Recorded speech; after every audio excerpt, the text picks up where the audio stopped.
आज बनवते ऑफिसच्या डब्यासाठी चमचमीत अशी गवारीची भाजी। तर त्यासाठी बघा गवार असे छान तोडून ना स्वच्छ धुवून घ्यायच्या, नंतर ना फोडणी द्यायला घ्यायचं। तर एका कढईमध्ये ना 4-5 चमचे तेल घ्यायचं। तेल गरम झालं की मोहरी घालायची, जिरं घालायचं, आलं लसूण पेस्ट घालायची आणि हे छान परतून घ्यायचं। नंतर हळद घालायची आणि नंतर आपल्या गवारीच्या ज्या शेंगा आहेत तोडून घेतलेल्या त्या टाकायच्या आणि छान मऊ होईपर्यंत आधी शिजवून घ्यायच्या। नंतर आपल्याला सुके मसाले घालायचे आहेत। तर शिजण्यासाठी थोडंसं मीठ पण घालते, त्यामुळे ना गवारीच्या शेंगा ह्या लवकर शिजतात। तर इथं बघा आता थोडंसं पाणी घालून ना झाकण ठेवून याला 10-15 मिनिटं मस्त मऊ होईपर्यंत शिजून घ्यायचं।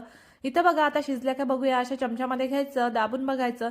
इथे जर गवार व्यवस्थित शिजली तर नंतर सुके मसाले घालायचे, तिखट घालायचं, धने पावडर घालायचं, जिरे पावडर घालायची, थोडासा गरम मसाला घालायचा आणि परत व्यवस्थित मिक्स करून घ्यायचे हे मसाले। आणि एकदा परत झाकण ठेवून ना एक वाफ काढून घ्यायची, म्हणजे मसाले आपले छान शिजतात। आणि लास्टला एक इन्ग्रेडियंट आहे मेन, जो आपल्याला लास्टला घालायचा आहे। तर इथं बघा एक वाफ काढून घेतली मसाले टाकल्यानंतर। आता आपल्याला इथं घालायचं आहे भाजलेल्या शेंगदाण्याचा कूट, 3-4 चमचे भाजलेल्या शेंगदाण्याचं कूट घालायचं आणि हे मस्त व्यवस्थित मिक्स करून घ्यायचं भाजीमध्ये। मस्त भरपूर अशी कोथिंबीर घालायची। इथं रेडी झाली आहे आपली चमचमीत अशी गवारीची भाजी। ही भाजी तुम्ही ना मस्त गरम गरम पोळीसोबत डिनरला खाऊ शकता किंवा ऑफिसच्या डब्यासाठी पण मस्त आहे, सुकी पण आहे, त्यामुळे सहजच तुम्ही डब्याला घेऊन जाऊ शकता। ही रेसिपी तुम्हाला आवडली असेल तर व्हिडिओला लाईक करा आणि स्वामीज किचनला सबस्क्राईब करा।